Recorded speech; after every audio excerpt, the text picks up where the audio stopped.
Mike, turn your games down.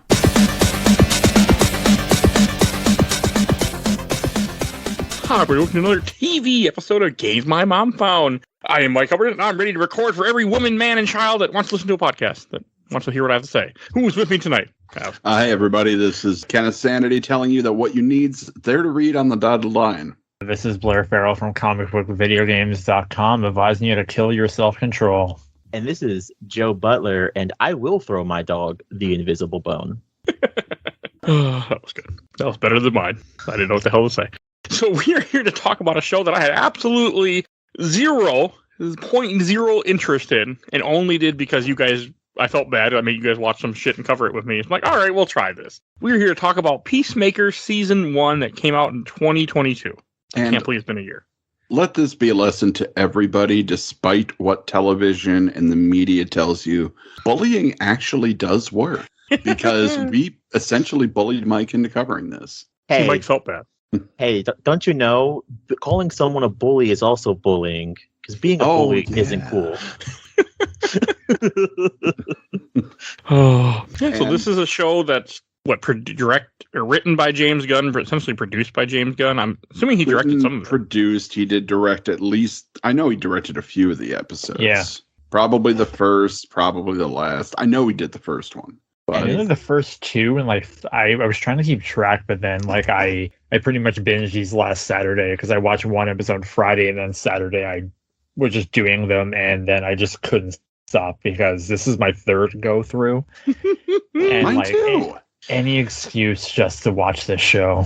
Yeah, and you see, I had this is not, I mean, I heard people talk about it. One of the podcasts I listened to pretty religiously, Comic Conspiracy, when this came out, he talked about it. Oh, it's great. And I'm like, yeah, okay. I mean, I like you, but I don't always trust your opinion, Ryan. So I'm like, all right, I'm not sure. And yeah, I was like, and then you guys have been talking about it. I'm like, well, how can it be good? It's about freaking a character I could give a shit about in the Suicide Squad movie. And I was wrong. I was completely wrong. All right, so it turns out James Gunn directed 5 of the 8 episodes here. Oh, wow. Wow. Yeah. And I don't know, but Blair, you were saying you did this all last Saturday? I watched one episode before I went to bed on Friday night, and then I woke up Saturday morning and watched another one, and then throughout the day, I watched the other 6. Yeah. See, I forgot that there were 8 episodes, so I was watching 2 of them a day, and I was like, yeah, this will get me through to Saturday. And then Thursday, I'm like, the fuck do you mean that's the last episode? Yeah, it's funny, is I think I was on IMDb, and it was credited for 10, and I was like, I don't remember there being 10. And then I was watching it, and I was at episode 6. I'm like, I think this is over soon. I was like, there's no way this is 10. Yeah, and this is also my third time watching this, and I always forget how short it actually is. I like that, though. Yeah, it's really good. It doesn't stick around, and it doesn't oh my god, I can't think of the word. It doesn't overstay its welcome.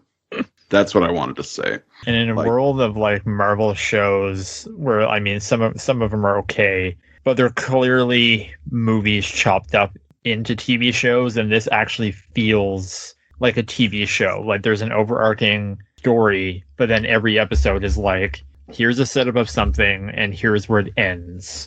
The first episode, you got your introduction. The second episode is the escape from the apartment building. And then you have later on, they go to the factory where they have the nectar, and everything is okay, it's all building up to this conflict with these alien butterflies. But then you have character growth, and it's not one episode's 20 minutes long and then another one's 40. It's no, these are actual episodes. Yeah, no, you can really feel that. It definitely felt like it was, recorded the way it was and meant to be a TV show and not a movie. So 100% there.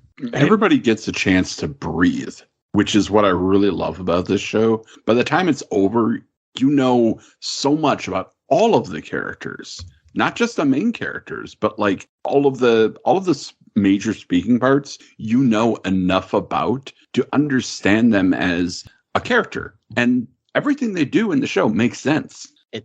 You could tell this was written during the pandemic. because James Gunn had a lot of time on his hands.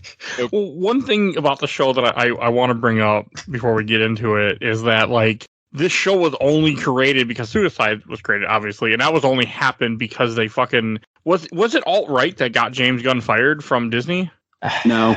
Yeah, it was just like... It's Stupid a... people? Yeah, because it's a whole thing, because I put in our chat, I was trying to quote, like, or paraphrase, like, Jeff Bridges at the end of Iron Man. It's like, it's ironic, Tony tried to rid the world of weapons, you make the best one ever. And it's like all these people tried to, like, get rid of James Gunn, and essentially they made him the head of the competition. Yes. And now, at least in my eyes, going forward, and I mean, none of these things have happened yet, but I'm, like, become a hardcore DC stan this year. Like, I'm way more excited about DC projects for, like, the first time in a long time, and it feels really nice. It's not that, like, I stopped liking, because I always have loved these characters, but now I'm just... My interest in Marvel is, like, once the Guardians is over now, it's like, I don't care until Deadpool.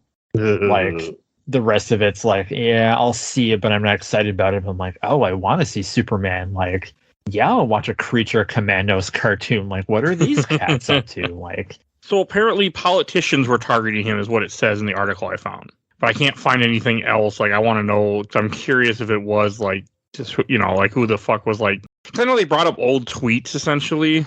Uh-huh. Old tweets yeah, that was happened that... before he was hired for the first Guardians, and he had already, like, apologized for. Yeah, like... It was stupid. It was back when he was writing for Troma. And Troma films, if nothing else, are insane. Has anyone else seen Romeo and Juliet? Yep. Oh, yeah. I mean, the ending is, wow. Oh, yeah. Like, I actually got to hang out with Lloyd Kaufman for a few hours back in the day. Like, and he's, you know, he heads up Troma Studios. And cool. it was a really, you know, cool chat session. But, like, all of their stuff is so weird. And James Gunn was, like, the most Troma of Troma at that time. Like, he was so out there. And looking at his other work, like, you can really tell he's written a lot of things that he's having a lot of fun with. I have a question. What? Yes. The fuck is Troma? Troma is a movie production company. Did you ever hear The Toxic Avenger? Yes. It's like that style of film.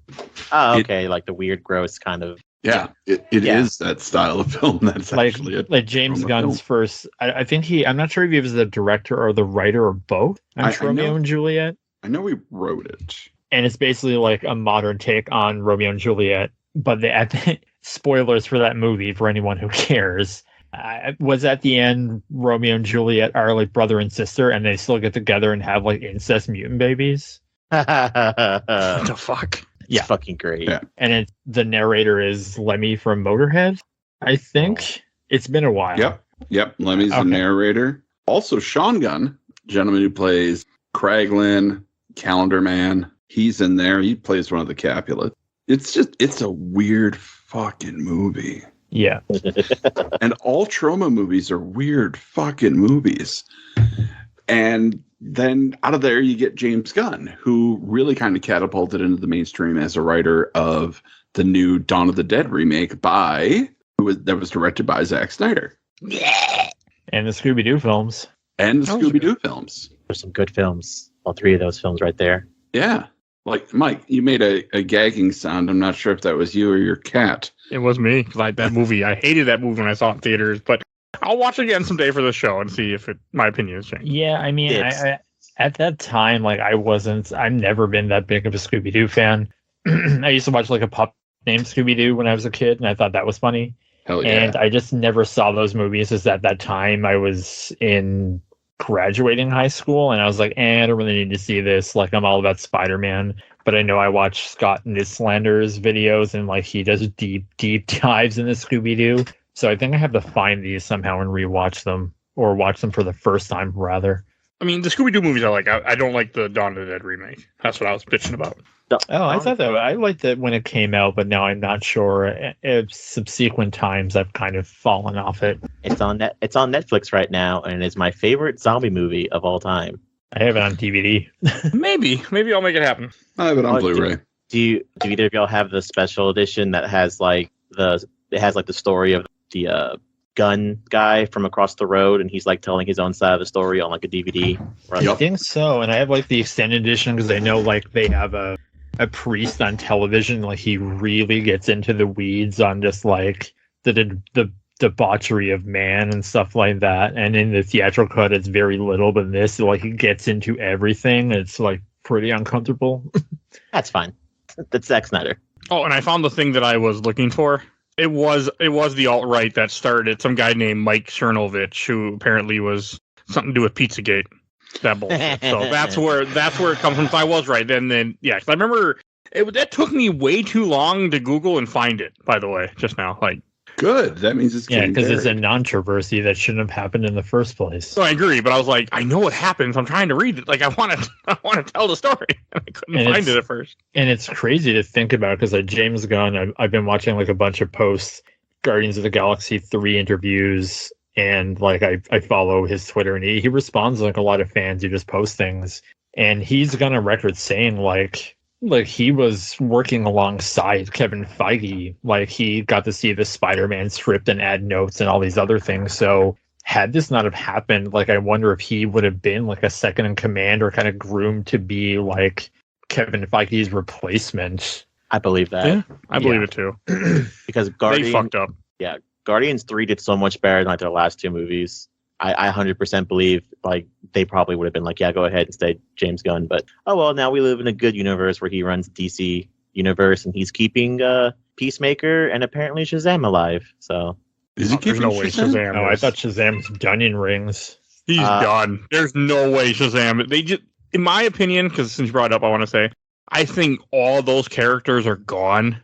No. Like, I know they said, oh, yeah, Wonder Woman can come back. Yeah, Ben Affleck. The only reason I think they said that is because they're in current movies. Nobody's coming back.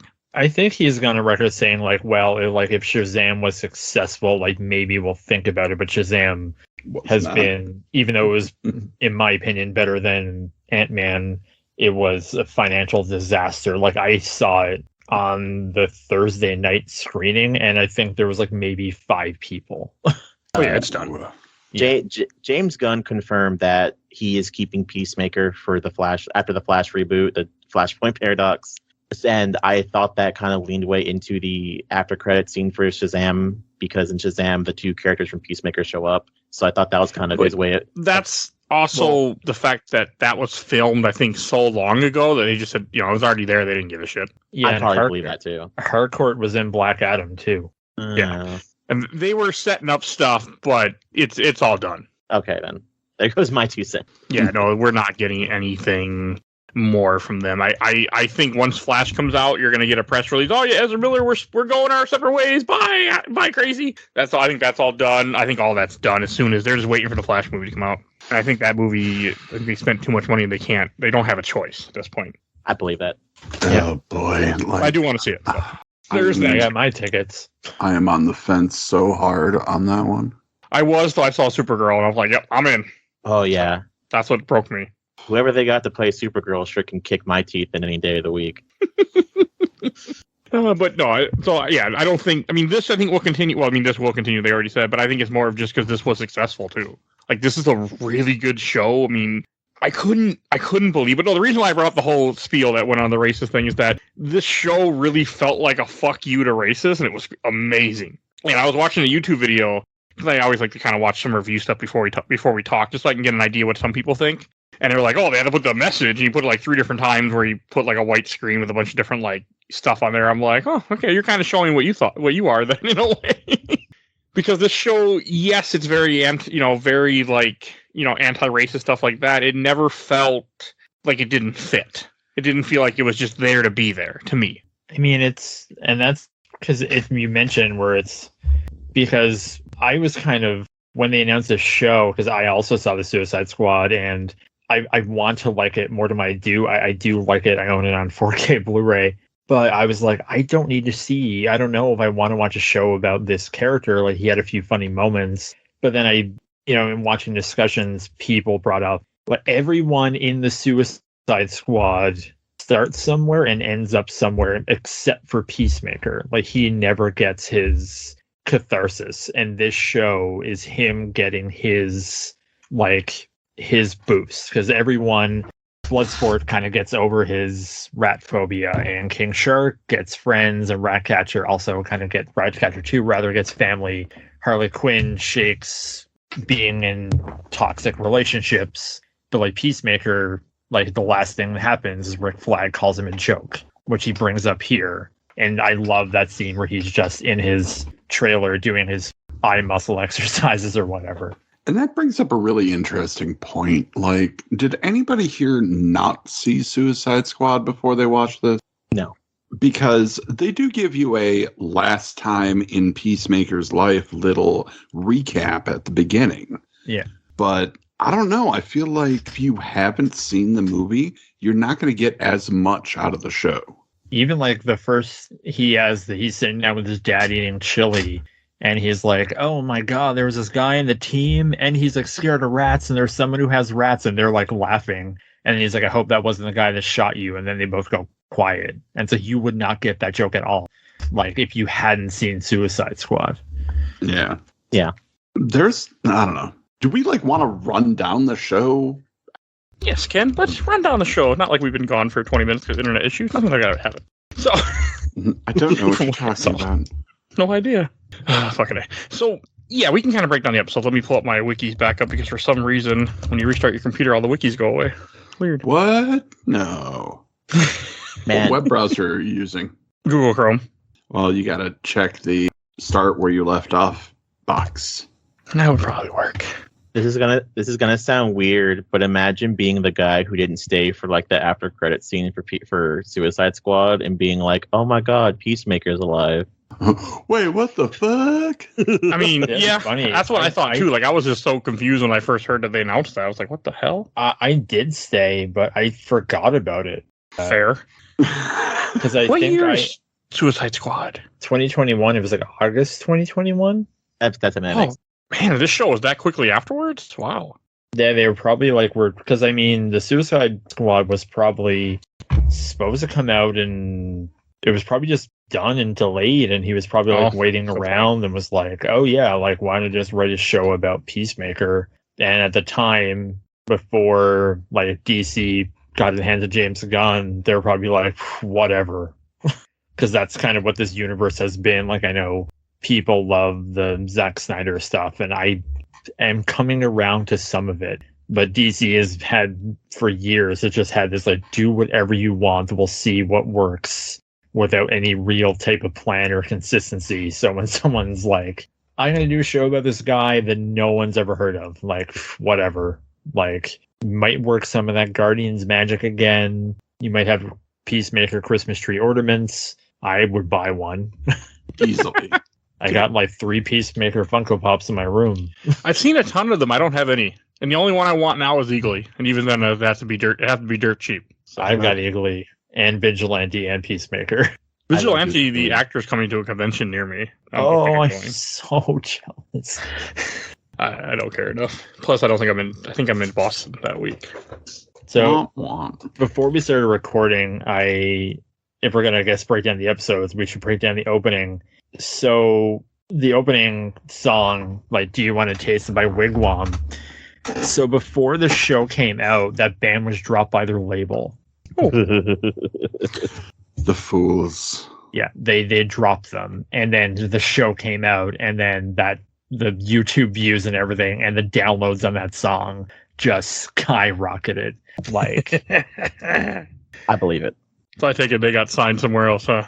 I'm not sure, but I mean, they probably got a lot of residuals. Or I don't know how music works nowadays. It's very confusing. How I don't think money anybody works. does. Yeah. No. It's also very confusing. But yeah, breaking the show down. We were going to do that, right? Yes, and then technical difficulties. Lots of All technical right. difficulties. And then my cat decided to start fighting each other too. So Is that what that Fucking was? today. That's what that scream was that I tried to mute. That might have not got muted, and now it's going to be in the show, yes. One of my cats is trying to sleep, and he's in the other cat's bed, and the cat decided to get irritated and tried to hit him, and then he went right back to sleep. So, yeah. You know, they're both males cats. That's why they're fighting. The females just go, I'll just go lay in one of the other, hundreds of spots around this house that have pillows and stuff. I'll find somewhere else. Nope. We got to fight over the one bed. because we're males and we're stupid. Yep. There's my rant. But no, the first episode, just kind of like with it starting off, it does a good job of introducing you to the team, of showing, except there was one thing that kind of threw me off, is like the janitor's in the intro, but he's only in like 2 scenes of this series. I don't know why he's in the intro, but that's a me problem. I mean, so is his neighbor, or his dad's neighbor. Fair. But his dad's neighbor is also kind of important. So basically what this show does is it follows the adventures of Peacemaker, whose real name is Christopher Smith, as played by the transcendent John Cena, and basically picks up after the events of the Suicide Squad, which left him shot in the throat by an even smaller bullet. And it's been like, what, 2 years or so, they say? Seems like a couple of months. Okay, I can't remember. I know it wasn't super long, but it was some time had passed. Yeah, I think it's like 6 or 8 months or something. It can't be more than a year, because otherwise John Cena will have lost his sick gains being in a hospital bed. It's TV. They don't have to. Yeah, I know. And Ken had made a comment that I have to address earlier, that he's like, or maybe Blair did, or maybe both of you, that how John Cena can act way better than The Rock, and you guys are right. Yes. So I just need to put that out there. John Cena and Batista, and so, and I mean, we're probably like always, I mean, jumping around the place. So I had to look it up. So he's playing piano later on, and I was watching the camera movement, and I was like, there's no trickery here. He's actually doing this. And I looked it up after. It's like, oh, yeah, no, John Cena, even with his giant wrestler sausage fingers, is a trained pianist. Oh. Like, that was all him. That's you know cool. What? That's fun. I have big baby fingers, so you know what? Now I think I will learn how to play the piano. Like, there's things on YouTube where he's like even practicing, because you can see him like, you know, with the mask on, because it was probably filmed during like COVID times. But yeah, like it's not like the camera, it shows him in frame playing. It's not like it's cutting away from his hands. Like, his hands and his person are in there at the same time. Like, and just the way that, like, kind of like with the first episode, like the way it starts off introducing you to these characters, like he comes off as an asshole pretty quickly, but then like, and it does a good job. Like, and Hardcore comes off as like super intense, which is also James Gunn's wife, which I find funny because she's in everything that he does now lately. Became his wife. Okay, they weren't. Oh, Yeah, they weren't. They just got married last year, didn't they? Recent thing, yeah. And it's not like it's a Sherry Moon Zombie thing where she's like the main character. She's like a background character in like Guardians 3. It's not like she's the main villain or anything. Oh, you mean like she's good too. So like I really liked her in this. Like one of your first introduction to her is some guy trying to hit on her and she just breaks his fucking arm or something like that. I think he punches him. He deserved it though. Like you just know hitting on some girl and you get pissed because she rejects you, so you get your friend to go beat her up. Like, what the fuck? Come on, man. Like just walk away and go buy someone else a beer, or just buy yourself a beer and just go. Yeah, there's porn. Like what the fuck? That's how I thought in this. But it's a great introduction to her and showing that she is a badass and that she can handle herself. And again, everything pays off. I haven't said that yet, but I felt like everything really pays off in this show. But it's James Gunn's staple, and why I think I will probably go on record as saying that he is my favorite filmmaker.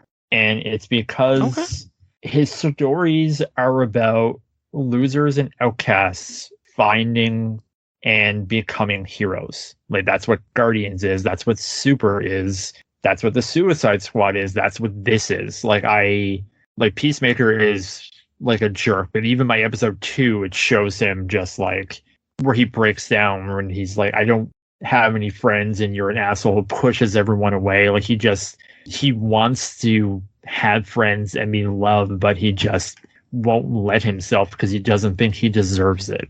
And it's not enough that this show tells you that, they also give you a reason for it. Yeah. Which is amazing. Like, I never expected there to be a reason. I was just like, well, he's just an asshole. That happens. But no, like most people, there is some very deep trauma that was not dealt with at any point during his life. And this show is him accepting that and dealing with that. And more so than like James Gunn's movies are about, finding the people that, you want around you and becoming heroes. There's a strong family tie through everything he does. Yeah. Even in Dawn of the Dead, like you can look at that and say, Ken, you're insane. But no, Ken, all you're those insane. shut up. I'm getting there. I All believe those in you, Ken. survivors in the mall eventually start working together, and they're legitimately upset when they start dying toward the end. Yeah, like the security cop who is just the worst. Like he eventually like comes around. And he does the heroic sacrifice. Yeah, I love that scene.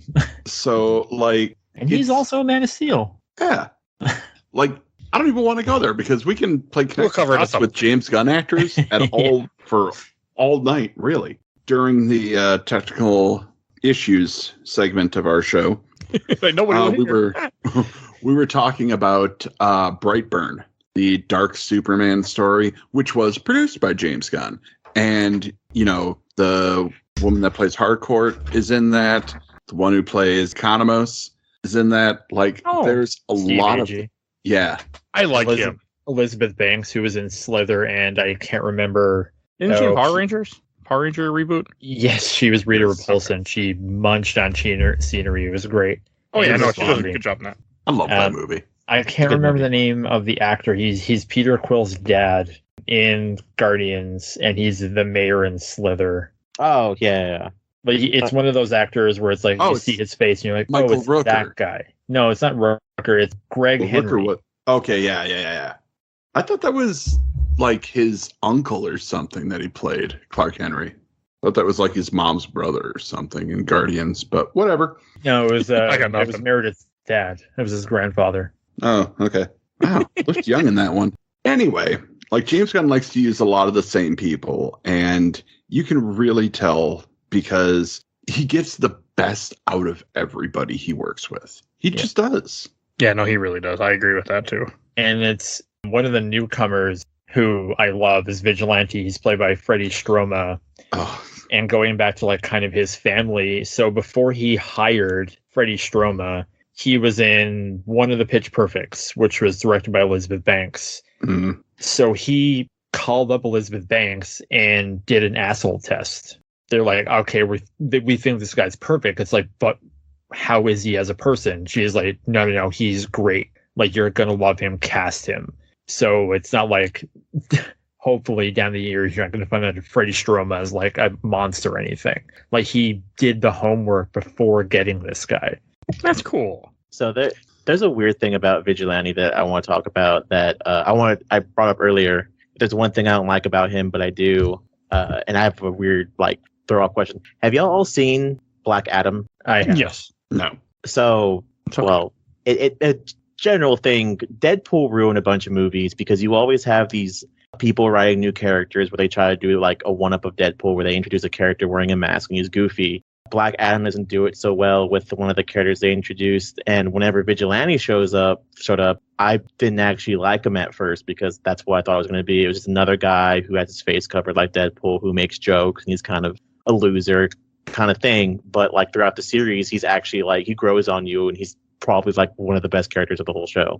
Yes, even like he, like in episode 2, well, the first episode actually, Peacemaker, he gets out of prison. What he wants to do is what everyone who would want to do when they got out of prison for 4 years. I guess if you're of the heterosexual variety, so I can't speak for everyone, of course. He wants to get laid, and then he does, but it turns out that this person could possibly turn him into a dick vampire. Yeah. Favorite. By Am I the gonna way, turn into a dick vampire? thanks for the heads up for the gratuitous nudity, you guys. Fucking slap me across the fucking face with that shit. Oh, have you ever seen Trainwreck with Amy Schumer? No. Oh, if you want to see John Cena, like you see John Cena. I do like seeing John Cena like that, so I might have to. Oh yeah. But no, I didn't even think to warn you that there was nudity or anything. But yeah, there was I'm like, oh, okay, did not see that coming. God, Amy Schumer, though. You really want to put yourself through that? The price I'm willing to pay. I'm assuming it's online somewhere. Probably. Everything's online somewhere. To be fair, much as Nintendo tries to act like it isn't, everything is. But no, I mean, it like the whole idea. Like, I started laughing during that first episode where he goes home with her, he's sleeping with her, and then he's singing to her vibrator, and I was just laughing my ass off. And then all of a sudden, she comes out with a knife to try to kill him. I'm like, okay, I didn't see this coming. It's so fucking gross, too. I was laughing my ass off hard. That was hilarious. But no, it was good. And then like you finally get later on, he's like, yeah, I kind of brought the files in, and she was reading the files, and it turns out that she's a butterfly, which they don't tell you for like what 3 or 4 episodes what a butterfly is. Yeah, it's episode 3, and that's the thing. It's like they keep, and when I think it almost implies it's like reading a good comic where every issue is entertaining, but it also has something that threads everything through. Like I kind of liken it to I really like Dan Slott's run on Spider-Man, where Dan Slott always has a big overarching story, but every issue also matters. Where like a lot of comics are bad ones, there is something that happens, but you don't care in the meantime. You just get to the point. But this, like, I want to know about the butterflies, but I also care about like the second episode because the girl attacks him and then he uses one of his helmets and basically blows her up. So he's now implicated for this murder. It's just him trying to get out of an apartment building, and you're totally invested in him getting out of the apartment building. And I was like, I also want him to get the records that he took. Like, I just want him to have nice things. That was funny. Everything with that was fucking hilarious. You know what he finds and doesn't really go anywhere for like later on in the series, except for like maybe one part. He finds this weird like alien remote control, and then it turns into a spaceship, and he's like, what the fuck? And then like it just disappears. Like he never brings it in and asks them. He shows it to them once. He shows them because he's like, oh man, I don't dig homunculus. Like I hate small like creatures. And someone brings up Batmite, and he's like, what's Batmite? So Batmite. Oh, I just would love to see a Batmite in this universe that stands Ben Affleck's Batman. I just want to see that so bad. Only if we get Matt Damon to play Batmite. Oh, that would be that'd be fucking hilarious.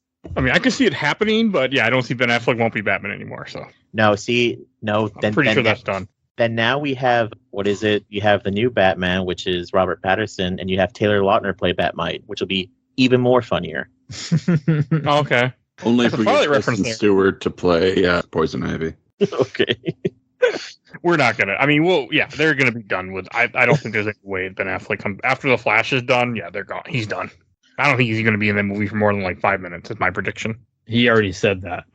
Okay. Oh, he did. He's like, it's the best Batman I've ever done, but also I'm only in the movie for 5 minutes. Oh, Yeah, I just could tell by the trailer. I'm like, yeah, he's enemy. I know Wonder Woman's in it only because I have a Funko Pop of her from that movie, so I know she's in it. But I bet it's not long either. But yeah. But no, like, yeah, I forgot about that. Like, I saw it, but then because I was trying to watch about one a day for about a week, and then I watched a couple of, then I missed a few days and had to catch back up and finish it. But like, I forgot a lot of the early stuff. But like, I completely forgot about the ship that you just mentioned until when it shows up in the very end. Like, a bunch of those ships do, because they're all butterfly aliens that are inhabiting people, which is cool. Like, and then the whole team we were talking about a little bit. You have the only person that's new is I forgot what the hell is her name. The black woman from Orange and New Black. Adebayo? Yes. Adebayo. Adebayo.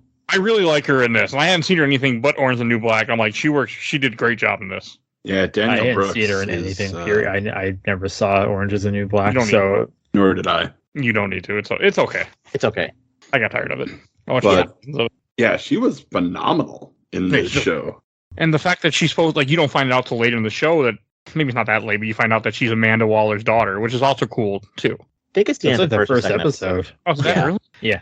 See, I know I should have rewatched some of this show before we did this recording if I ran out of time. Yeah, as they have like Angela Bassett just in her apartment. No, Oh. God, not Angela Bassett. Jeez, that's me being a racist. Oh my God. Viola Davis, Thank you. Angela Bassett, that's Black Panther, right? Mission Impossible. But yes, also Black Panther. She was Black Panther's mother, right? Yeah. Okay, she's a great actress. Yeah, she was really great in Fallout. Mission Impossible 6 Fallout, starring I haven't seen Henry those Cavill. yet. I was supposed to go see that in theaters with my girlfriend at the time, but then I chose not to and went bowling instead. We should cover all the Mission Impossible movies. Same. I've talked about it. I just Okay. haven't done it yet.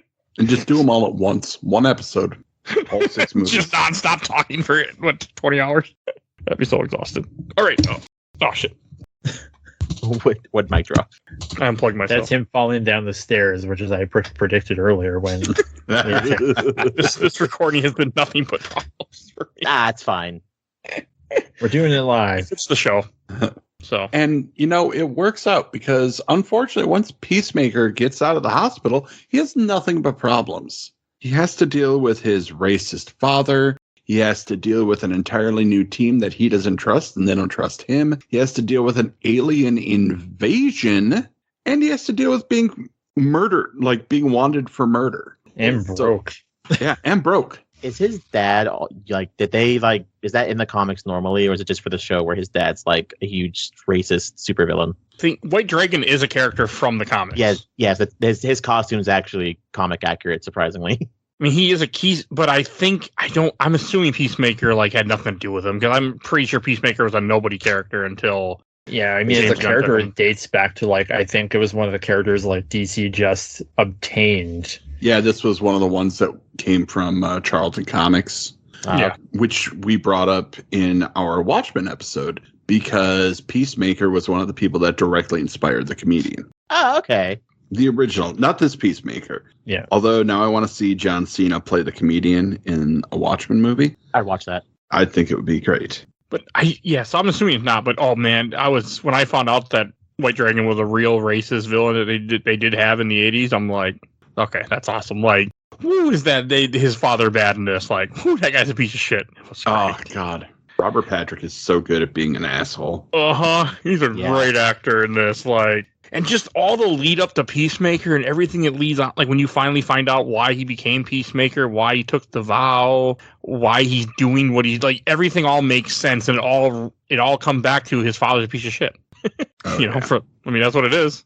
Apparently, Peter Safran referred to Augie Smith as Archie Bunker on steroids, which makes perfect sense. That's fair.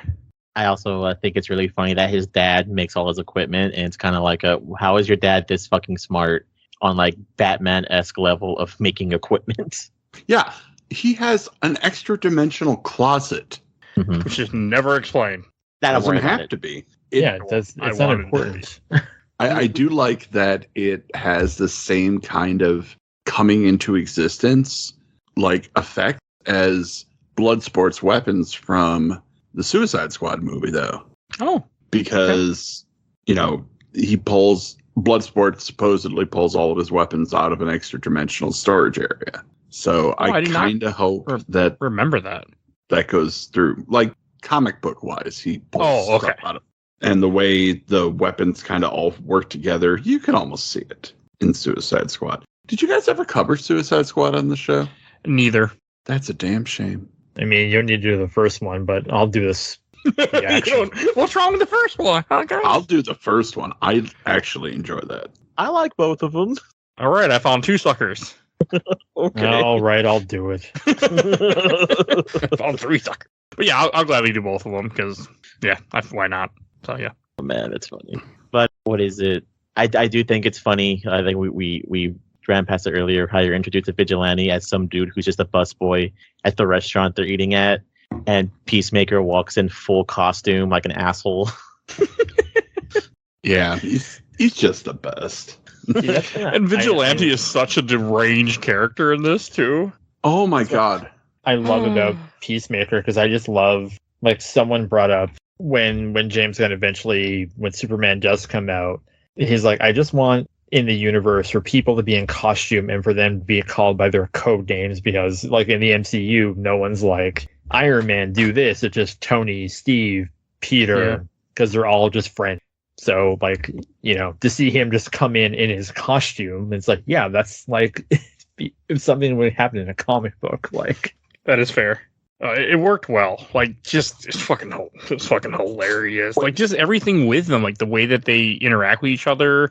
Finding when you first see the Eagle, I thought Eagly would be dumb as hell, and Eagly was fucking awesome.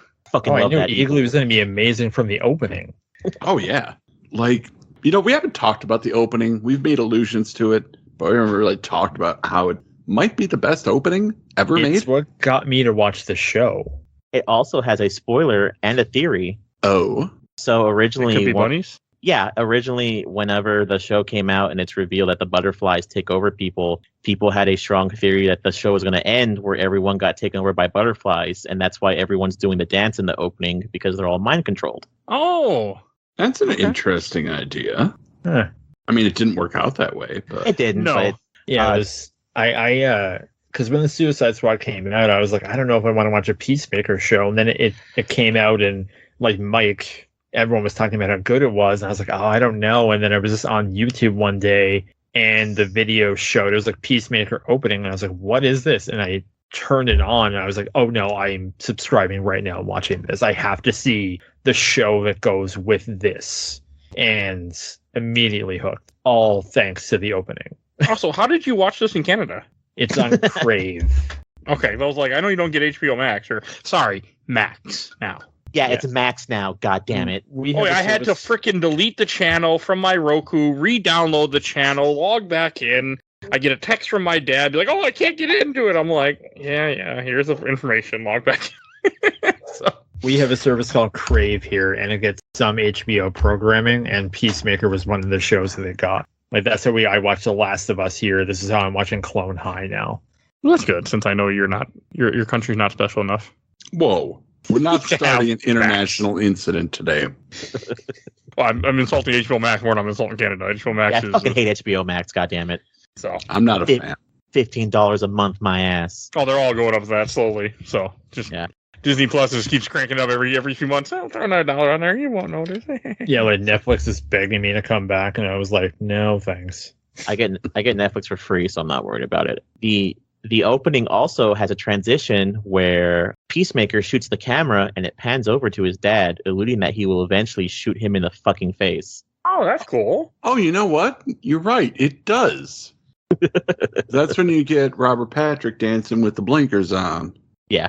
Okay. I'll be damned. And That's it's a cool way to put it in the intro. it came from a place where James Gunn, like I saw in interviews, he's like, shows don't have intros anymore. Like, you know, when shows in the 90s, like you think of like the Buffy theme and Simpsons and Friends, and they have these iconic songs. Then they became earworms that were in your head, like the Great American Hero, like Believe It or Not, I'm walking on air, and stuff like that. And he was like, I want to bring back the don't skip the intro button. And Yep. so far, the only shows that I don't skip the intro on are this and Clone High. Yeah, 'cause I always skip intros. I did not skip the intro on this. Man, that new opening to Clone High is really good. It throws me off, though, because I just know the old lyrics. And Like, I think it's pretty early on. Like, you have, I mean, after he kills the woman that we talked about, you have his father gets arrested and blamed for the murder because they put his, they switched the fingerprints over, and why he chose him, I don't know, but that was kind of funny. Economist motherfucker. It was easier. because he Yeah. was a piece of shit, it's like we just want him off the board. Yeah. Like, that was his plan. But But putting him in jail probably wasn't the best thing either, because I mean, I was like, as soon as he gets in prison, all of a sudden he has all these buddies. I'm like, wait a second. I'm like, oh, okay. That's when you start really seeing how much of a racist he is. Ooh, dude, they do not hold barred on that. Like, they're like, racists are a piece of shit, and we want you to know that. So, one question I have: do you think the show will get banned in Florida in the next couple of years or not? Huh? Nobody. Okay. Nah. All right, we're going. I mean, I don't know. I feel like everything's going to be banned in Florida. It's going to be the new California. Ooh, low blow. But the fun thing will be not everything will cause cancer in Florida like it does in California, but Florida is itself the cancer. Yeah, I said it. At me, internet. I don't care. Fuck Florida. Florida fucking sucks. By the way- really, the third episode's what really got me. That's when all shit hits the fan. That's when they finally go on that murder. I think that's the assassination mission when they're heading to go kill the senator. That's a Yes. butterfly, and you don't really, you still don't know what a butterfly is yet. it's like I brought it up in our chat. It's like, you know, I fought a Starro, and there's a giant starfish. I'm going to fight a butterfly. Oh my god, am I fighting a Mothra? It's like, am I going to get a jetpack? That was I funny. need a jetpack if I'm going to fight a Mothra. Like, oh my god, I just lost my mind laughing. I did not expect it to be literally butterfly aliens that are going inside people like Yerks. I was not expecting that. By the way, you get to it later, but the way they like inhabit people looks fucking terrifying and painful. Yes. I'm assuming you're dead too when they go inside you. Yes. From the They- sound of they- it, like you're done. They basically, what it looks like is they dig into your brain from like your mouth, which basically just cuts your brain off from its spine. So yeah, you're basically fucking dead. Well, when they have that scene with the mass infection and Oh, like that's God. yeah. That bothered me. That's a horror movie right there. Yes, that was intense. I was like, oh. But then that raises a bigger question. Can't you just keep your fucking mouth closed? Well, as was pointed out in a PowerPoint, it's possible they can go in any hole. Oh yeah. But wouldn't your stomach acid destroy them while they're climbing up? No, they could go up your ass and go through your spine. Oh, good point. Okay, never mind. Yeah. That would fucking hurt. Yeah. 'Cause at least the mouth, you're probably dead pretty quick. I guess if you're cutting the spinal cord, you're done. Well, the thing is too is that they need to keep some form of your body intact too, but I'm not sure how much of it. There was, since you brought it up, that one scene during that when there's the one cop behind the glass that was working with them, who was their inside guy. I would have fucking shot myself the second I saw the swarm outside that window. I'd be like, okay, we're done. Bye. Like, time to go. I'm checking out. I'd also be the guy in a zombie movie that you'd give me the gun and I would just be gone. Like, bye. That's Fuck fair. this shit. I do not know how to self-terminate. I don't like pain, but if there's something that's going to eat me on the other side of a door and I have a wall next to me, yeah, we're checking out. So it's I Am Legend ending for you. Okay. I'm leaving. I ain't sticking around. We're making it quick and we're going out. I'm not getting eaten. What's even greater about that whole like line of segment is throughout the episodes you get to where the detectives are investigating the murder of the person who Peacemaker kills in the beginning of the first episode, and they end up arresting Peacemaker's dad. If she had just listened and like left it the fuck alone, none of that would have happened. Because there's several times where several people were like, maybe we should just let this huge, horrible racist take the fall for Peacemaker killing someone, because at the end of the day, who's really going to give a shit? And of course, you have the whole we have to, do justice right and all that. And that's what causes, them chasing Peacemaker and Vigilante. And he falls on his ass while carrying a bug in a jar. That is strapped to his back. Strapped to his back. Yeah. And right before this, the bug is drawing a peace sign on the jar. And I mean, we'll get there, but like at the end of it, it could have went either way, and that's what I just dearly love this program so much. And like when you get to like Vigilante's introduction in the second episode, I think is it second where he basically gets home and he's like, that's where he has his breakdown. He's crying and he's just like, no one likes you, and like he pushing people away, and then Vigilante shows up and he's like, why is your face leaking or whatever? And he's like, no, I'm doing face muscle exercises. And Oh yeah, the that's whole when they go bit do the about Louis target C.K. practice. is just like one of my favorite things in TV in recent memory. Like, since we're talking kind of about Vigilante, I think now's really the best time to say that he really is the MVP of this show, in my opinion. That's fair. Second only to Mern. Mern was good. Mern's fucking amazing. Like, I've never seen that actor in anything, but now I just want to seek him out. He was mostly in stage. Oh, I think fantastic. because I watched once stuff started disappearing from streaming services and I found out this was on Blu-ray, I immediately ordered it and then immediately watched it again once the Blu-ray came in, and I watched some of the behind the scenes stuff. I'm going to try his name, Chiwetel Ejiofor. Mm-hmm. I probably butchered it. I do apologize, as you're an incredible actor. And he got cast in this, and then he became the High Evolutionary in Guardians, and he's really good in that too. Like, utterly despicable. I mean, But a great actor. yeah. Yeah. You don't have to really try that hard given the subject material of that movie to come off as villainous, but he does it really well.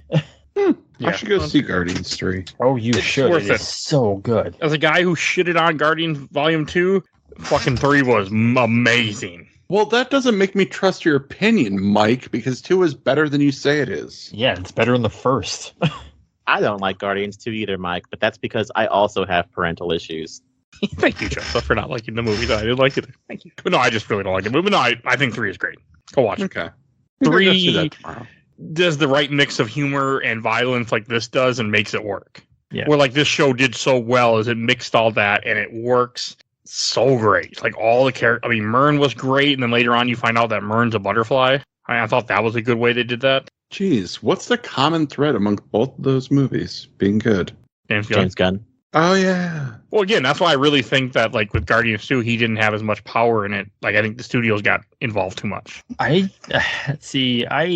don't think that's the case at all. I just don't think that the story he wrote is something that you don't like. Because he had, I think that's what I love about the Guardians section of the MCU, is that the first one, he came out and said that the thing he invented for the Infinity Stones is they essentially invented the lore for it. He's like, yeah, I did that like an hour one day. Like, I just wrote down a bunch of crap, throw it on. They're just like, yeah, that's fine. And because they introduced like Thanos really has his first lines in that, and it seems to set up everything. But everything that the Guardians are doing is so divorced from what's happening. Like in Guardians 3, there's none of this Kang nonsense, nothing about incursions or the multiverse. It's just a story about these characters. Don't worry, and there's no more Kang Peacemaker anyway. is presumably in the Zack Snyder universe as seen at the end, but nothing from that has anything to do with it. It's just a story about these people, and that's why this works and Guardians work. It's because ultimately it's James Gunn in his own corner doing things his way, and that's how you get good cinema. Not like, I hate to crap on Ant-Man 4 or Ant-Man 3 rather, because that feels like a product. It's like, we're doing this story. Like, I don't associate Kang with the character of Ant-Man. But Nobody it's like, does. we have to put him in somewhere, and we have to do this story, and it doesn't work. And it's so lifeless and plastic. And Guardians 3 is like, the main character is a CG raccoon that made me cry multiple times. Oh yeah, Oh, boy. that movie was absolutely astounding, and I actually wouldn't mind seeing it a second time. Man, I've been trying to, but movies are so expensive, and I just bought like Spider-Verse tickets and Flash tickets, and I gotta buy my Spider-Verse tickets. Re-segueing back into the show though, my favorite scene from, I think it's like the second episode, is you have them scoping out the senator's house, and you have Peacemaker and him having a weird voodoo thing where he's like, I can't kill people without the dove of peace on the gun. And you kind of show how less of a sociopath he's coming, because you see like these people who are obviously taken over by aliens, and he doesn't want to kill kids because he said that he did that in the past, and then he ended up getting probably, I think, what does he say, like the coolest guys he knew killed. So he's starting to have like a more human moment. And then you see Vigilante being the absolute psychopath that he is, and just take out all 3 family members. Like, Take out 3 of the 4, and then Judo Master kicks him in the face. yeah. completely forgot about Judo Master. I One or the don't like other. Judo Master in this. I love him in this. Judo Master. Don't like him at all. He irritated me. He was annoying. I was like, just kill him already and get it over with. He is the best. He goes and jumps 2 guys, and when the other guy looks at him, he does a little dance because he called him a leprechaun, and then he fucking donkey kicks him in the fucking chest. I love Judo Master. Okay, I mean, there was some funny shit with him, but I don't know. He just annoyed me. I don't know why. He just did. Are you mad that he's just a guy who knows judo and that's all his stick is? I don't know. I just didn't like it. But that part, like, when they're in, after they get captured by Goff, the senator they're supposed to kill, and they kill the kids that are controlled by the butterflies. Like, that whole scene where he starts electrocuting Vigilante and then starts cutting off his toe, I was like, I do not like this. Oh, It bothered me. I don't like stuff like that at all. But, I mean, it's really a turning point for the show, because it really was after all that when I started to really get on board with this show and started to go, okay, I see why you guys like this so much. And just like the quiet moment, because like him and Harcourt are kind of like, he's a sniper and she's a spotter, and she kind of talks to him at the start, and he's like, just even though you're handsome, you're still a piece of shit. And you see him, they're kind of like, oh, well, we're here. Like, why are you in this? Like, how did you get here? And he kind of alludes to things, but doesn't go deep into the reasoning. And that's so great. Because you don't find out that he killed his brother till way later in the show. Mhm. I mean, again, it wasn't even his fault. His dad is a fucking piece of shit and had his brothers fighting and a bunch of Nazis gambling on it. So, Yeah, fucking it's like weird. Arrested Development where they had the boy fight DVDs. Never seen that show. I haven't either, but it sounds funny. You should. Yeah. Oh, so good. I want to. I know Michael Cera's in it, so I'm interested, but never seen it yet. Michael. Michael Cera is not the reason to watch that movie. Yeah. Trust me, there are so many better reasons to watch that movie. I can believe that because he's not a great actor. He's just in a great movie. So. They're so great. So great movies. Okay, well, one day I'll give that show a shot. I know it's on Netflix, or it was on Netflix. It is for a while now. Okay. Yeah. And Netflix, thankfully, isn't doing what Disney Plus and Max are doing. Like, hey, we made this, now get rid of it because They we're not tried. making enough. They can't afford to get rid of anything. They got rid of Hemlock Grove, which they produced, and they got rid of a few other stuff they produced. But Arrested Development was on the block for the end of March, and there was such an outcry that they walked it back real quick. they're just going to turn people back to sailing again. They really are. Like, I don't sail anymore. I'm I'm not not like you people. Like I fucking streamer services. Stop it. There is one issue I have with the show. Can I talk about that? Sure, of course. Yeah. It's very small, but it's not that bad. I don't like the forced arguing. I'm gonna butcher her name again, so I'm gonna say between Waller's daughter and her wife. I think it's really stupid because it's like, look, your wife has a job. You guys were basically poor, and this is a way for y'all to get some money. If she says it's not a good idea to work for the government, y'all be living together, I'd probably be like, yeah, that's fine. I understand that. You know, you're doing something super secret for the government, and you're worried about my safety. That's fine. And then talking about like arguing and being like, oh no, blah blah blah. And I get the whole deal is that, you know, it's because her mom's fucked up, but I just think it's like forced fighting, and it's not needed. I can understand that. It's such agree. a minor part, though, because they could have, if it was a stereotypical thing, they would have pulled she went back to the apartment to go apologize, and then one of the aliens was there, and then the butterflies got her, and like, oh, we have your partner, and if you don't show up here, but she's largely out of the show just by being in the opening. Well, that's like same with the neighbor, same with the janitor. They're just in the opening just because. I think the janitor has more screen time. Oh, he's in the first episode, and then he's in one other part when they go to the when he has Peacemaker go to the school for show and tell. Worst idea ever, by the way, to bring that motherfucker to a school. Well, yeah, of course. Gender swap killer. Albertin Newman.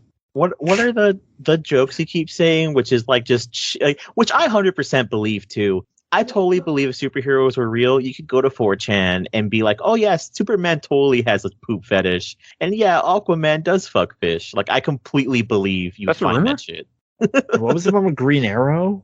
Oh, he goes to Brony conventions and he always does the back half. I completely believe that. And everyone was just like, oh no, that is a thing. I do like how they insult so many DC heroes in this. Like, that was funny. I mean, after years and years of everyone just, the DC universe, just like, we have to take this so seriously just to have like him being like, oh, Aquaman fucks fish. You saying Peppy the Frog on Twitter? Like, what is it to the, I'll never go out to dinner again with Matter Ear Lad because that motherfucker just eats everything. What was it? He started eating a table because the food wouldn't get there on time. I don't remember this joke. Yeah, it was. yeah, I do. It was a conversation between him and Myrn. I mean, even the Mern stuff pays off where he's like, that guy's a killer. I know who that guy is. And then you find out later on the butterfly. He's like, yeah, I took over this guy because he was a terrible person. Like, you know, everything pays off. All the dye-beard jokes they make throughout for tons of this show that all pay off in the final episode. Man, that part with Steve Agee at the end. it's man, good. that is so. It's emotional. It hurt. It hurted. Like, You know, and it was just really like, damn, with this show. Like, I was just fucking impressed. Like, I mean, early on, I think when they go raid a plant or like a bottling plant, and you know they're fighting. You know, he go in there, he brings the X because he gets the X-ray helmet. And you're like, okay, why is he getting an X-ray helmet? And all of a sudden, he's like, yep. And he starts gunning everybody down because they're all butterflies. and holy God, like James Gunn's splatter roots immediately come roaring back into the picture. This is some Punisher Warzone level of violence. Yeah. And were they playing a song too during that whole scene? I think. Yeah, probably. I mean, that's one thing the show did a lot of just inserting music, and it worked. Because I love when shows and stuff just have, like, you know, songs playing while shit is happening like that. And it's not just any song, like, you know, like the Super Mario Brothers movie came out in April, and it just has pop songs because. But James Gunn knows how to pick songs that fits the scenes that he's writing. Like I brought up the when Vigilante shows up and he's like, "Oh, I got a bunch of appliances set up," and then you just have this montage of them just like shooting like appliances in the woods with like bows and arrows and bombs, and they're playing a metal cover of a One Direction song, and it's just absolutely slaps. Like all of the songs in this show are just great. Yeah. And in real life, James Gunn and all those actors have an 11th Street Kids group chat. Doesn't surprise me. But like when Peacemaker's having his breakdown and Don't Treat Me Bad by Firehouse comes on, like that's just, it's the perfect song to just realize you're a piece of shit to. That's fair. Now that really good one, the one that's playing. Also, if anyone actually does like the music, it's very easily just to Google what are the songs playing in Peacemaker, and there's like 3 or 4 websites that are like, oh yeah, if you're on this scene, this is the song that's playing. He has a playlist up too, I'm pretty sure. It's on Spotify. Yeah. But that song that plays whenever him and Hardcore are talking and they're like doing the whole sniper thing, that's probably my favorite song in like the whole show. And I think they play like piano riffs of it throughout the rest of the show too. Whenever he's like feeling like sad and mopey. Like when they fight that gorilla too, like in that bottling plant, they frickin' and Econos kills him with a frickin' chainsaw. That was great. All I could think of was Gorilla Grodd when I saw the gorilla. I know it's not Grodd, but that's what came to my head. And it's funny, that's not random either. There's a news report in the background somewhere, whether he's at the apartment or at the bar, where it says gorilla escapes from zoo. Yeah, I did see that. Yeah, and also like there's a long-standing thing with DC about just having gorillas. It was like something in like the 30s. I don't even know. My knowledge is not great. I know they brought up in a Red Letter Media thing where they had issues that sold well because gorillas were on the cover, and then gorillas became like a thing throughout DC history. Okay. Jesus. In the Flash TV show, Gorilla Grodd goes back in time to kill Barack Obama. Oh, that makes sense. In Stargirl, Ultra Humanites in it. What the fuck? I know who that is. Okay. I don't know. This is a cool scene with the fucking gorilla. There were just so many good scenes throughout this show, and I'm just kind of looking up different episodes of the season and stuff I want to bring up, and it was just, I just couldn't get over how much the show grabbed me. Like, I'm gonna get my wife to watch this because, like, it's just so fucking funny and so good. And like when his father, like, eventually his father gets out of prison, and you have the whole scene of him hunting down, or his father hunting him down, and all that stuff is great too.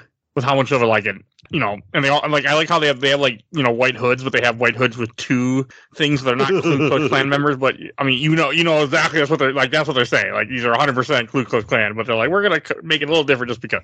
I think the only thing I could think of when I saw those was the scene from Django Unchained. Yeah, that's what I thought of too. I haven't seen that in a while. These holes ain't big enough to see. Well, I made them last night in a hurry. Such a good scene. It's awful, but it's hilarious. So it's but just everything with the White Dragon and how much of a piece of shit they make him, and how they make those guys also kind of dumb too. Like they're like one of my favorite scenes in this show that I completely forgot to mention when I did the opening is the whole thing when they find out. I mean, this is way later, but when they find out, or near the end, when they find out they have the tracker in the helmet, and he ties the helmet to a raccoon. And when Econopa's like, yeah, that's about what I figured if a man was to go up and grab a wild raccoon. Or something. It's just hilarious by the way that it's just delivered so nonchalantly, and all of a sudden you see John Cena's face and it's all cut up and scratched up from a raccoon. Like, it's just so fucking hilarious. I really like that. Raccoons are vicious little fuckers too. Yeah, don't fuck with them. I love raccoons, but you don't mess with them. I once did. I remember I was teasing one once in my backyard a long time ago, and I think he was ready to beat the shit out of me. He was trying to scratch me. We don't have them here, and I'm so sad because I have watched many Instagram videos just of adorable raccoons sitting eating bowls of grapes. They like the sewers in Milwaukee a lot. That's probably a normal thing, but I remember in Milwaukee, they're always going into the storm drains everywhere. Our next pet's going to be a raccoon, and I'm fine with it because raccoons only live for like 3 to 5 years. They don't make good pets, so they're fine. They got little hands. I haven't gotten any around here. I've been feeding animals outside or birdseed and stuff, but I haven't seen any raccoons yet. My roommate used to work for Sears, and one must have gotten in a truck somewhere, and the stock truck came in, and there was a raccoon in the back. And I think that's the only one that I know has ever been here. And they had to catch it right away in case it would screw up our ecosystem. Oh. Yeah, that's fair. Yeah, they care about those things now. Unlike Australia, when they brought rabbits to Australia to hunt. I was thinking of the bullfrog bit from The Simpsons. Oh, that was a great one. I'm going to call them Chazwazes. I mean, and everybody really does grow. I mean, hardcore really grew on me. Well, I mean, I liked her from the beginning because she was hot. But as the show goes on, like, they does a great job with her character. Mern, everything with Mern, like, I don't like him at first, but later on, like, you start understanding when they, more about him when he finally comes clean to Peacemaker that, he's a butterfly and that he, didn't like what they were doing.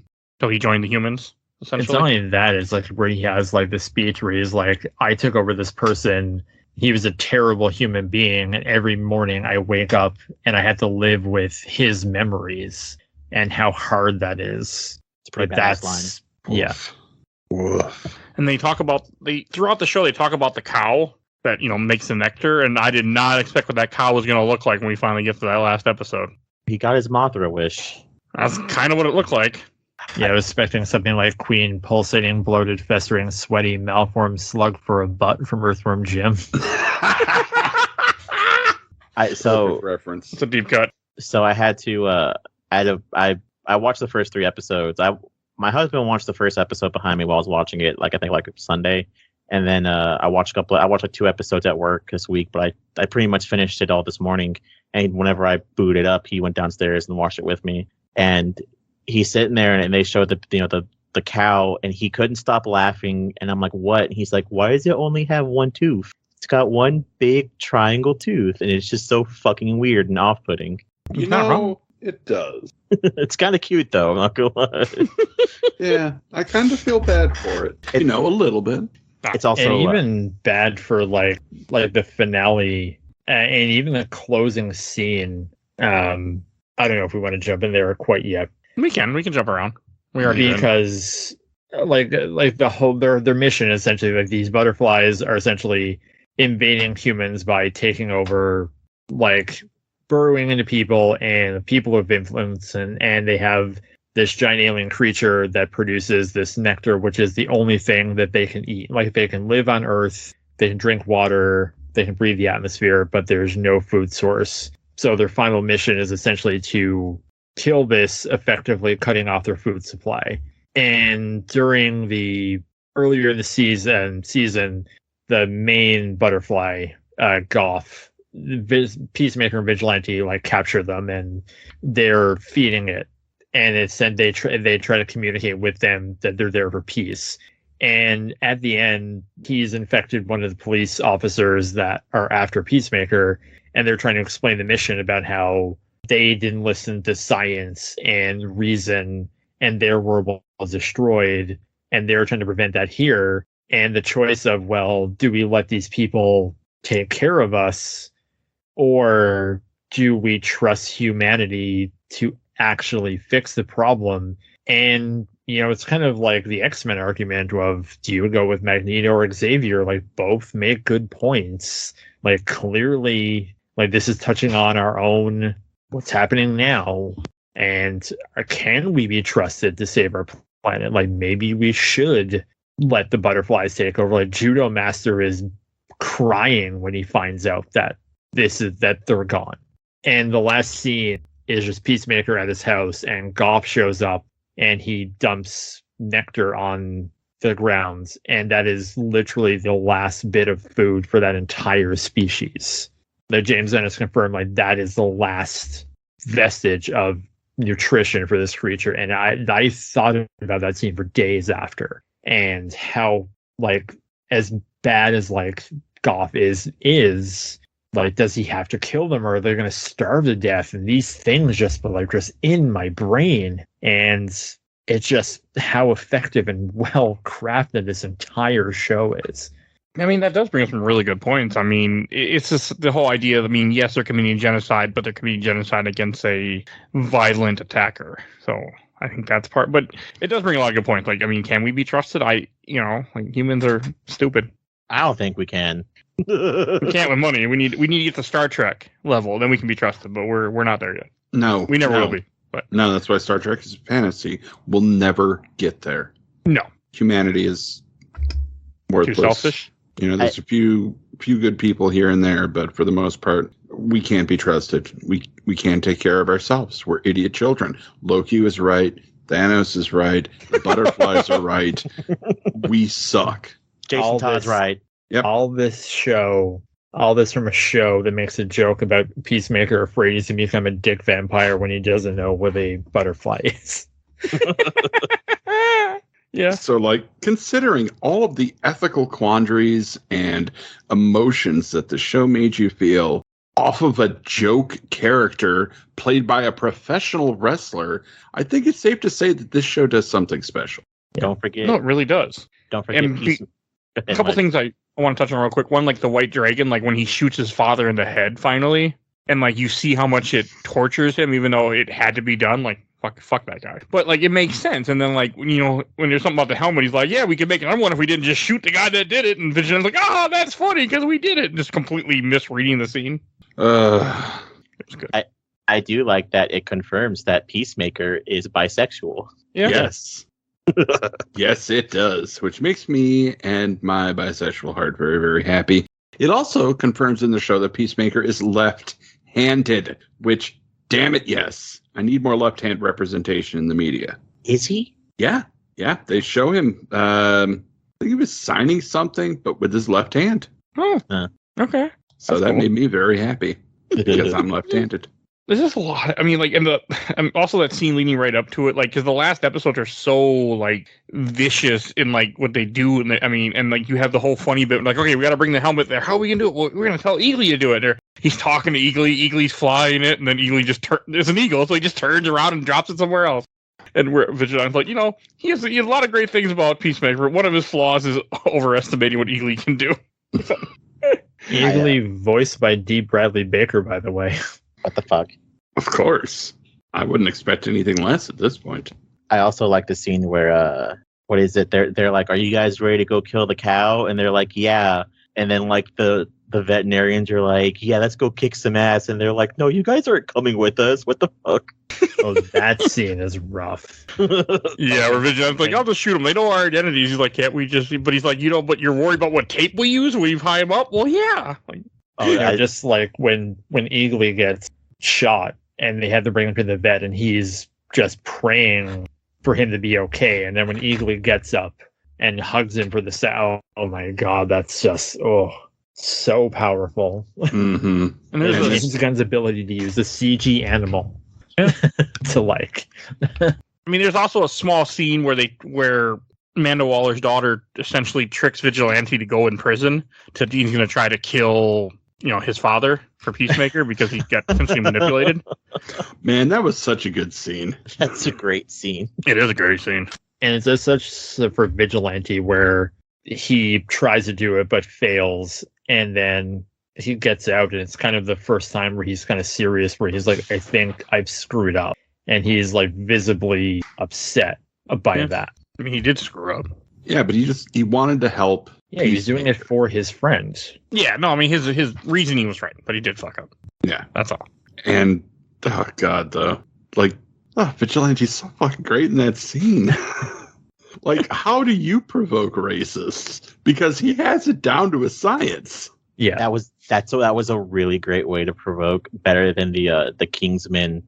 What is it? I'm off to commit adultery with my gay Jewish black husband, and we'll go. So hail Satan, and please get the fuck out of my way. Yeah. Which was hilarious, don't get me wrong. But this was better. Yeah, that was the one in Peacemaker. So much better. I love when he's provoking them. They're like, what the fuck?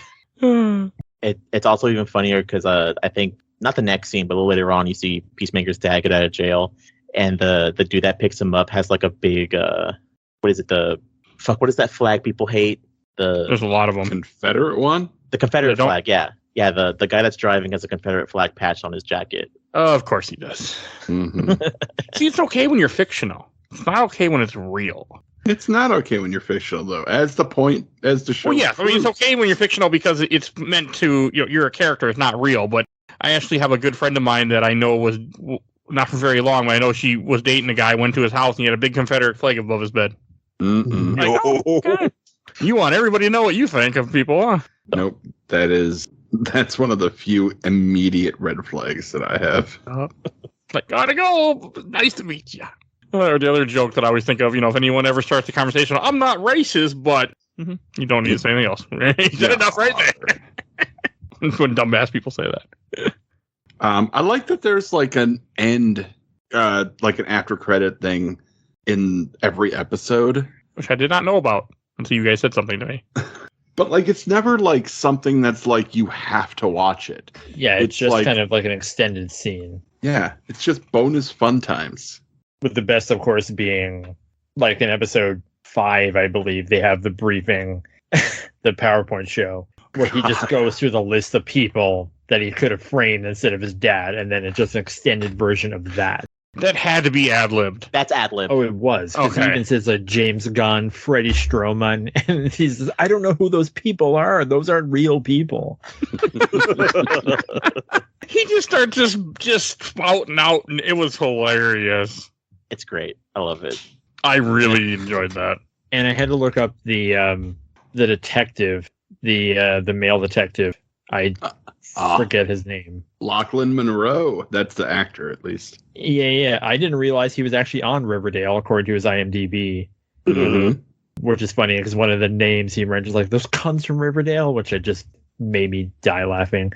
Because I just know him from, I probably saw the movie, I don't remember it, called Dead Man on Campus. Yes, that's the first time I saw him too. Okay, so it's more than just me. Okay. Yep. No, I love that movie so much, and I've been trying to find it forever. It is so hard to find. Oh my God, what a great dark comedy that was. So for the audience who doesn't know what the movie we're referring to, it's about two people in college who just find out a rule that if your roommate dies, you get straight A's. So basically they're trying to get this guy to kill, like, to die, but make it look like an accident. I remember. And it has Saved by the Bell's Mark Gosselaar in it. Mark Paul Gosselaar with black hair. Forget about it. Oh my God, so cute. Yeah. Oh, but Lachlan Monroe plays an insane person in that movie. Like, he has nothing but like amped up workout energy at all times. And in this, he's just so calm and really funny when he wants to be. Like, he's so good in this show. Shot in Canada, baby. Yep. No, really? Everything's shot in Canada. Because it's cheaper, right? Isn't that why they all do it, I'm assuming? Tax credits. Oh, yeah. They like tax credits. Oh, yeah. Oh, and one scene that I've been purposely not talking about, but I want to talk about, like the ending or near the end of the show, which I thought was the ending when they leave the building. Because when they go to fight the cow and they're trying to stop the invasion, they make a comment where they're like, "Call in the Justice League." And when they finish, and he's carrying Harcourt's body out, I thought she was dead, and like all that's happening, and then all of a sudden you just see four members of the Justice League, even though it's only two of the actors, because Superman and Wonder Woman they don't show their faces. They were probably busy doing stuff. Yeah. I think there was behind the scenes stuff where they actually had an actor for the Batman silhouette, but then I think they had silhouettes for all of them, but then of course, like with Ray Fisher, cyborg actor. Mm-hmm. Oh. Yeah, like, I mean, everything that's going on with him, I say that not as disdain, because he keep fighting, man. Like, keep fighting a good fight. And Ben Affleck, and then I think James Gunn was like, I called up those two guys, I think they were doing The Flash and Aquaman 2, and was like, so I have this bit, like, do you want to do it? And they both agreed to it. But the other two people were just stand-ins. Yeah, you could tell because you didn't see their faces. But the fact that you see Aquaman's face, and Jason Momoa and Ezra Miller, and like it's so funny. And then I think Peacemaker's like, yeah, go fuck some more fish, asshole, because they're late. And I think Flash is like, Aquaman just like, I'm so tired of that rumor. But then Barry's like, isn't it true? And just to hear his response be like, fuck you, Barry. It's like so great. But what kind of made me laugh too is like the whole idea how we never really gotten anything with the Flash. I mean, like we had the Flash in the scene in Suicide Squad. We have him in Batman v Superman. I just had in Justice League, but like, you know, that movie, because it just been sitting, I mean, he's coming out soon at the rate. The movie will be out around the time you're hearing this because we're releasing end of June. But I don't know, just kind of fun and humorous to me. And that's what I've always found humorous about kind of these movies. Because like in the MCU, for example, like in Multiverse of Madness, like Doctor Strange makes a joke about getting Elizabeth Olsen's character back on a lunchbox. Because you would believe that in this world, there's Avengers shirts and action figures and probably video games, because Tony Stark would have built a cottage industry around this. But we, as an audience, have only seen Batman as like a stone cold, like broken man who's branding people. So it's weird. And Superman is essentially like destroying places and is very somber. But in Shazam, they go to a toy store where they have Batman toys. And like, what company would want to produce a toy of this version of Batman? Wayne Tech. I mean, I did guess, buy a figure of Joe Exotic and have 2 of them in my house. So, And I mean, and like in Black Adam, he's just like, oh, the Flash. And it's like, but these heroes haven't done anything public. And you're led to believe that Wonder Woman has done nothing except for that movie. That in the 80s where she destroyed a camera with a tiara, so therefore she covered up her tracks, ? So unless a lot of stuff is happening off camera, the Justice League has only done one thing that the public didn't witness. Like at the end of Avengers, they go and they have Ashley Johnson say, like, Captain America saved my life. But in Justice League, like, the only people who sees them in Joss Whedon's Justice League, which I am assuming is the canon version to this, is that family of Russians, and I guess the house that Superman moves. I hate that theatrical version of that movie so much. I do like that So Superman bad. moment where he moves the house, though. That is top tier. Like, I love that. Where the Flash is like, I saved a bunch of people, and you just see Superman carrying like a building. Oh, like Joss Whedon, a piece of shit, but that's a great moment. That's why Ray Fisher isn't involved anymore, right? It's because of allegations against Joss Whedon, right? If I remember And correctly. Walter Hamada, a bunch of people at WB. Yeah. Okay. Like WB just kind of really fucked the pooch a lot of things. Oh God, yes. Yeah, that's what Yeah. they get though. Well, they even had David Zaslav was delivering a commencement speech somewhere, I believe, last weekend, and the audience started booing him and started chanting like "pay your writers" and all these other things. Fantastic. Yeah, The They didn't like that. Oh well, tough shit. Yep. yeah, pay your writers. Yeah, absolutely. Put out Batgirl. That too. We'll get that someday. Someday we'll get it at some point. I think in the next probably 5 to 10 years, it'll show up somewhere. They can't make any money off of it. No, I mean it won't make money off it. I mean, like they'll just have it like as a bonus thing by a certain movie or something. They'll be released on YouTube, and it'll be like under 5 accounts, and they're gonna, like, it's gonna be called like something else, and then they're gonna end up not being. It's gonna be like, oh, we took it down. No, you didn't. Everyone's already downloaded it and like mass spreading it, so it'll be fine. Yeah, I can't wait to see my favorite movie, bat.girl.xvid/megusta.mp3. But I completely forgot about that Justice League scene, even though like I remember back in when that would have came out last year in March, probably let's say March or so, and that podcast a little bit earlier, Comic Conspiracy mentioning it, and I completely left my mind. So when I got to this part, I'm like, oh yeah, that part. Like, had no recollection of it. I just love seeing Aquaman in his classic costume with the orange shirt. I like Jason Momoa as Aquaman. I think he's a Same. great Aquaman. See, I'm sad that we're just gonna get. I absolutely hate him as Aquaman. Why? That's fair. I don't think that he fits that character.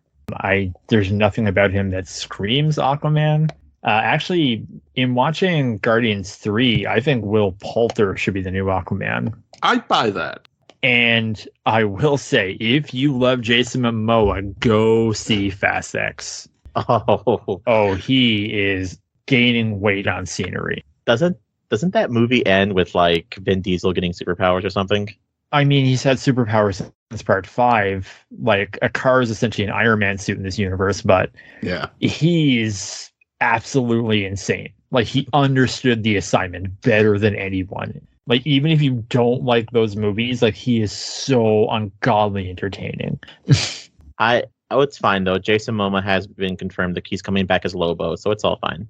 I hope to God so, because as soon as I first saw him on Game of Thrones, I was like, yeah, that motherfucker for Lobo right there. Well, also, I mean, I'm pretty sure after Aquaman 2 comes out, he's done as Aquaman, so. Mm-hmm.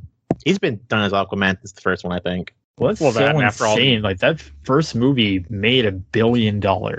And apparently, I mean, you can't trust what you read on the internet unless you go to comicbookvideogames.com. Where actual journalism happens, I guess. Well, we're still getting Aquaman 2 this year, supposedly. Yeah, apparently it's the tracking is that it is a disaster. No. Like, there was support groups or I guess test screenings of it, and people said it's absolutely atrocious and unreleasable. Awesome. Yeah. Okay, so go see it high. Awesome, cool, got that. I wonder how they fucked it up so bad. I mean, the first one is not great, and I love Aquaman, and I was like, I have a headache.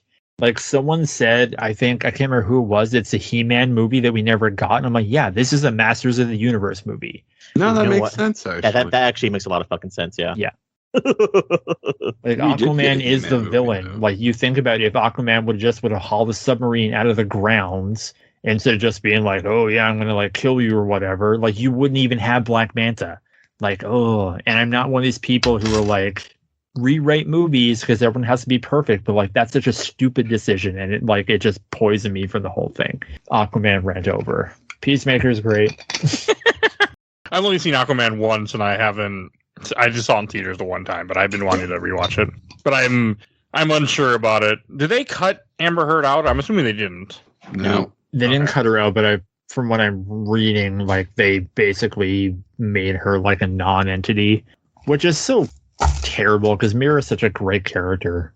Yeah, I wish they would have just recast it, but it was too late at that time. I don't think any of us would have cared. They could have put Jason Momoa in a red wig and just had him act next to himself, and none of us would have cared. Just have it be Danny DeVito. But I'm assuming, like, when it comes to the Peacemaker stuff, because we know we're getting a season 2, I think it's just going to be, like, this will be the only thing that isn't affected by the Flash stuff. Because I really completely believe everything is getting rewritten in Flash. See, I Are think, we getting it, though? I would think that, like, because I'm hearing rumors like Margot Robbie might be Sue Storm, and that makes me sad because I would just want her to. I wanted to see her as Harley Quinn with Poison Ivy in that new universe. God, that'd be such a good movie. I cannot believe that Margot Robbie would be like, oh yeah, no, I'm going to completely ditch this character that I have put so much of my own lifeblood into. I guess you want to change. I can understand that. I mean, WB, like, I've seen things where I think someone brought up recently because there's a joke because Margot Robbie's in the new Barbie movie. And I think they brought up that she still talks to John Cena constantly. So I 100% believe they're still going to bring her back as Harley Quinn. I mean, that would be awesome if she was in season 2, even just for a small part, like a cameo thing. Like, it would be awesome. See, I don't even think you need that stuff. It just needs to be like these guys. I was still. I'm just thinking of like the future of like, what are they going to keep? What are they going to get rid of? Like, I think. Well, we'll see. Like, I don't know. Like, maybe Ezra Miller will go to prison. Maybe he'll pull a Robert Downey Jr. and become a better person. I have no idea. But even before all this stuff, I never looked at that actor and said, oh, yeah, they should be a superhero. There's nothing about them. Maybe The Flash will prove me wrong. My prediction, well, depending on my prediction, will either have already come true or prove false at the point you hear this, that again, I really believe that once the Flash movie ends, like, everything's done with Ezra Miller. Everything's done with everybody. Yeah, I think. I'm waiting for like the Flash to come out, and like a week later, it's like, oh yeah, Ezra Miller completely kicked out of all DC projects, and like directors and actors coming out finally being like, oh yeah, no, they were an awful person, and none of us actually liked working with them, and all this other stuff. Because I always think about, like, when after Black Adam came out, everybody got all excited that, you know, Henry Cavill's coming back. And it was shortly after that James Gunn said, yeah, Henry Cavill, like, we're doing our Superman, Henry Cavill's done. But the other ones can come back. Yeah. But I think that's only was said because they still had upcoming movies, so they didn't want to tank themselves by saying, yeah, we're done. This doesn't matter. This won't connect to anything. Go see our movie anyway. They knew people would be like, fuck you. So I think that's why they kept their mouth shut. I think he said Shazam. He's like, well, if audiences respond to it well, then maybe we'll see if we can fit this in. But if it doesn't, then I think we're also to the point now where we're past the era of a C-list character headlining a movie, with the saturation point where it is now, and kind of the box office returns where Ant-Man, you have to start just using your hits. You have to use Batman, Superman, X-Men, Fantastic Four, Spider-Man. You need those guys now. You can't do a Shazam anymore. I don't know, though. Days are over. Guardians would seemingly disagree with you, though. But Guardians was already in that era when Marvel was hot. So Guardians has already been established. I got one word for you. Craven. Okay, that's a Sony Marvel movie. That doesn't count. I'm really he's excited. going to be in a Spider-Man 2 game. He's going to be great in that. I'm excited. Yeah, but are they getting Aaron Taylor Johnson to play him? They made Peter Parker look like Tom Holland, so why not? No, I think this. I can't remember the actor's name. They announced it, but I can't remember who he. Because someone made a joke that he was on Friends and Phoebe broke up with him, and they joked that Phoebe breaking up with him was a catalyst for him becoming Kraven the Hunter. Okay. Well, have they announced when season 2 is coming out yet of Peacemaker? No, I have no idea. Because the writer's strike is happening right now, and James Gunn is writing Superman and directing it. So I'm assuming that's his main focus right now. Plus, he has the whole universe. He's CEO now. My theory is we're not gonna get a Superman anytime soon, but we'll at least have an announcement to who's gonna play Superman during Comic-Con this year. And I hope we have a moment like Ted 2 where everyone walks in and it goes, Superman will be played by Jonah Hill, and one random guy just goes, fuck. Listen, I just watched the series finale for Marvelous Mrs. Maisel last night, and I just want Rachel Brosnahan to be Lois Lane. That rumor came out the other week, and I want that so bad. I just don't want any Amy Adams again. She was great, but not as Lois Lane. Still upsets me. All right, any last thing to say about Peacemaker, since we kind of went a different route? So. That's fine. All right, let's go to Shelf Stacker Bach. And Kenneth, since you were the one that pushed me to do this episode, what do you say? I'm pretty sure nobody would be surprised to find out that I put it on the shelf. I love this show so much. It's everything that you like about James Gunn's Marvel movies, except it's allowed to be bigger.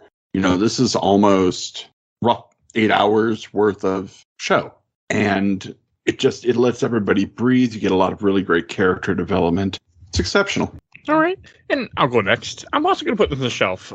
Again, it's one of those things I came in with zero expectations, didn't give a shit, and I just was listening to let you guys bully me into it. Well, I felt bad if I made you watch some terrible DC movies. So so I was like, okay, I owe you guys. We'll do this. And I really, really had fun. I'm going to rewatch it, hopefully with my wife, because I think she would get a kick out of this. And it was really good. Go on the shelf, and I'm glad I watched it.